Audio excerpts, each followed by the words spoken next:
एक आपण जी मागच्या वेळेस प्रार्थना केली होती, स्वामींनी त्यात आणखीन काही प्रार्थना म्हणजे आणखीन त्यात ॲड केलेली आहे, अपग्रेड म्हणू शकतो आपण. आणि ती प्रार्थना म्हणायची आहे आणि स्वामींना गुरु करून घ्यायचं. आणि जे श्रीफळ देतो आपण, मी पण दरवाजाच्या वरती ठेवलंय, ते लाल कपड्यात गुंडाळायचंय आणि अशी काच लावून घ्यायची, फळी लावून घ्यायची आणि दरवाजाच्या वर ठेवायचंय. स्वामींकडनं मी तुम्हाला शब्द देते, वर्षभरात तुमच्या घरावर कुठलंही संकट ह्या श्रीफळाने येणार नाही. महाराज संरक्षण देवता म्हणून दारात उभी राहतात. गुरूंचं स्थान कुठे आहे? देवघरात आहे, वरती आहे ना. पण आपल्यासाठी आपले गुरु इथे उभे राहतात. उमऱ्याच्या आत कोणाची काय कुठल्या शक्तीची, असे गुरु आपल्याला लाभलेले आहेत. ते आपण किती म्हणजे माझ्यासमोर तुम्ही बसलेले आहात ना, तर तुम्हाला माहिती नाही मी कशी दिसते, पण मला तुम्हाला सगळ्यांना बघून एवढं बरं वाटतं ना की महाराजांनी निवडलेले मोती माझ्या समोर असे एखाद्या वाटीमध्ये किंवा असे हिरे ठेवल्यानंतर कसं वाटत असेल ना, तसे तुमच्या सगळ्यांचे चेहरे की त्यांनी निवडलेले हे की फक्त मी निरोप द्यायचं काम करते, पण त्यांना आवडलेली भक्त आहेत ते. महाराज कशी निवडता माझ्या प्रवासात सांगते तुम्हाला. सगळं खूप दगड पडलेले आहे आणि एक मूर्ती घडवायची आहे, तर क्रेन येतं आणि त्या दगडांमधनं एक दगड उचलतं आणि ते उचलून नेतं ते क्रेन आणि त्याची मूर्ती घडवतं. महाराज सगळ्या दगडांना हात लावत नाही, असे दगड उचलतात. त्यातला एक दगड त्यांनी 15 वर्षापूर्वी जन्मापासून ते सोबत आहे, पण मला आठवतं की 12-15 वर्षापूर्वी त्यांनी हे काम चालू केलं होतं आणि आज त्यांनी कुठेतरी थोडीशी घडली असेल. पण हा माझा प्रवास आहे आणि मी हा पुन्हा पुन्हा सांगतो. तुम्हाला वाटत असेल की काही का स्वतःचं कौतुक करता, हे कौतुक नाहीये. मला माहिती की देव माझ्यासाठी झिजलाय. आपण देवासाठी झिजतो, पण देव माझ्यासाठी झिजलाय आणि मला असं वाटतं ना, मी जशी घडली ना तसं सगळ्यांनी. इतकं प्रेम असतं त्या देवाचं, तो इतका प्रेम आणि तो वाट बघत असतो की तू ये पटकन मी तुला घडवतो, पण आपण तिथपर्यंत पोहोचतच नाही. आज तुम्ही सगळे इथे पोहोचले, मी तुम्हाला खरं नमस्कार करते की त्यांची कृपा तुमच्यावर आहे आणि मला कुठेतरी त्यांनी उभं केलंय. म्हणजे एखादा मॉनिटर असतो ना की याला हे आतमध्ये हे याला, अशी रत्न आहात तुम्ही. तर सगळ्यांनी गुरुचरित्राच्या पारायणाला बसा. इथे नाही जमलं घरी, पण गुरुचरित्राची पोथी प्रत्येकाच्या घरी. मला एक सेल्फी प्रत्येकाने पाठवायची. काही गुरुचरित्र आहे, गुरुचरित्र वाचा. अतिशय 5वा वेद आहे, त्याचं पुण्य म्हणजे जे एक गुरुचरित्र ह्या मुलांचं रक्षण इतक्या वाईट प्रसंगात न करू शकतं, तर आपल्या घरामध्ये तर ते काय काय देणार आहे. त्याच्यामुळे आणि मुलांना हळूहळू सवय लागेल की जाताना जरी फोटो खूप मोठा नसेल तर ग्रंथाला हात लावून तरी ते बाहेर जातील. ज्या ग्रंथाला हात लावून मुलं बाहेर जातील ती मुलं बिघडणार आहेत का? त्यांची काळजी आपल्याला करावीशी लागणार आहे का? की कुठे मुलगी गेलेली आहे काय? आपला विचार किती आईचं मन म्हणतं ना की शत्रू जो विचार करत नाही ना, वैरीनं चिंतित ते मन आपला विचार करतं, वाईट वाईट चिंतन करतं. तसं काही नसतं, पण तिचं मन असतं ना. तर जेव्हा ती ह्या ग्रंथाला तो मुलगा ती मुलगी ते मिस्टर हात लावून देणार, तर आपल्याला आता महाराजांचं काम इथून चालू. आता मी मस्त रिमोट सोफ्यावर पाय लांब करणार आहे. घरात नाही का रडत आहात तुम्ही? हा माझा सगळ्यात बेस्ट स्टुडंट आहे. माझ्या नंबर यांचा नंबर आहे माझ्या नंतरचा. हे जे डोळ्यातनं अश्रू त्यांच्या आता मी बोलते फक्त त्यांच्या डोळ्यातनं, जे मला घरात मी तयारी करत होते मला काकावाने घोलवता आले, मला तिथंच रडायला यायला लागले. हे महाराजांचे ऋणानुबंध आहे.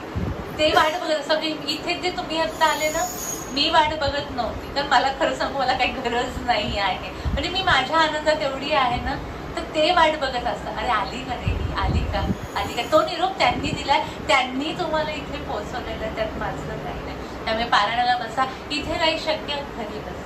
आणि जेव्हा नमस्कार करून जाणार आहे, मुलांना थोडीशी सवय लावा की रोज घरातनं निघताना देवाला सांगून निघायचं, स्वामी मी येते.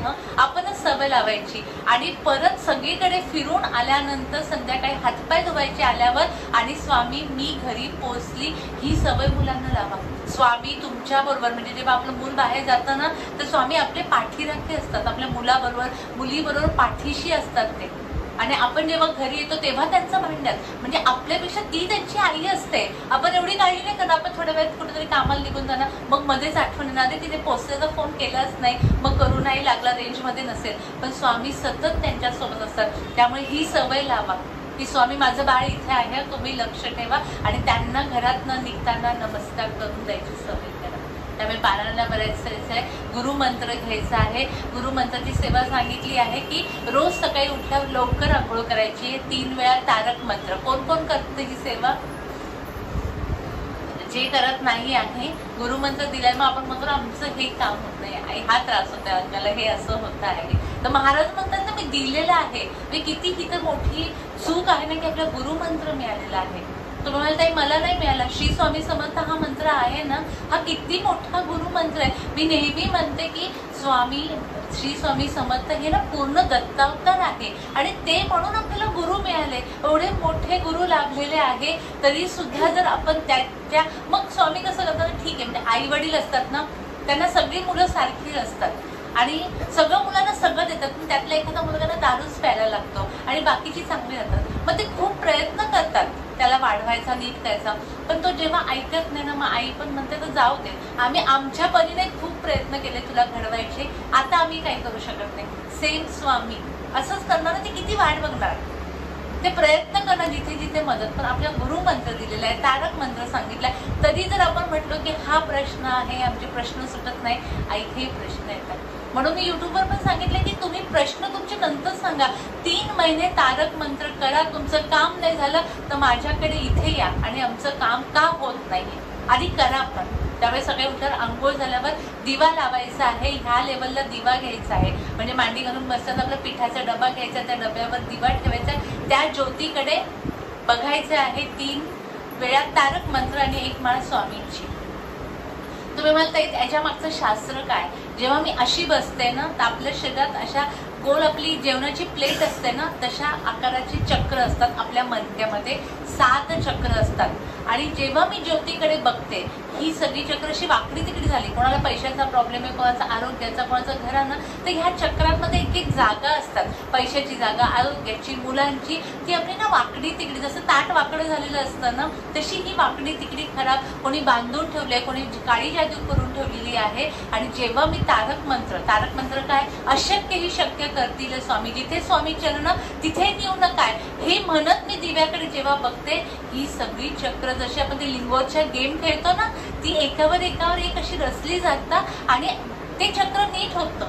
झालं, तुमचा पैसा यायला लागेल, मुलांची स्थानं चांगली होतात, प्रत्येक स्थानं चांगली झाल्यावर वेगळं काही करायची गरजच नाहीये. आणि जिथे स्वामींच्या मुखातून ही तारक मंत्राची सेवा त्यांनी सांगितलेली आहे आणि गुरुमंत्र ते सांगतात आणि मग तेव्हा आम्ही देतोय ना, तर त्याच्यात ते फेल, म्हणजे इंग्लिश शब्द, पण ते फेल जाऊच शकत नाही. त्यामुळे ज्यांना मिळालं आहे आणि करत नाही त्यांना थोडंसं रागवल्यासारखं किंवा वाईट वाटतंय की दिलंय तुम्हाला, पण आपण चाळणी घेऊन गेलेलो आहे आणि त्यातनं ते गळून जात आहे.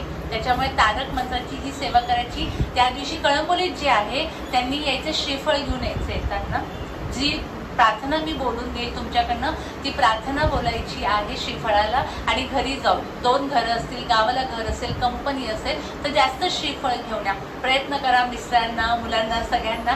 त्या दिवशी त्यांना ह्या पादुकांबद्दल दरवेळेस सांगायचं राहून जाईल. मी तुम्हाला सांगेन की मला कशी दर्शनं झाली आणि कशा पद्धतीने महाराजांनी ह्या पादुका दिल्या. माझ्या मनीध्यानी पण नव्हतं की इथे पुढे काही चालू होईल आणि ह्या पादुका मला मिळणार आणि ह्याच्या मागचं काय शास्त्र होतं हे तुमच्यासाठी त्यांनी करून ठेवलेलं आहे. सगळं मला काय मिळायचं आहे ते त्यांनी देऊन दिलेलं आहे. त्या दिवशी श्रीफळ घेऊन यायचंय आणि त्या दिवशी मिस्टरांना सांगायचं, गुरुपौर्णिमेला माझी घरी सुट्टी आहे असं सांगून द्या, सकाळी आवरायचंय, इथे जेवण असणार आहे, दिवसभर असं बसून राहा.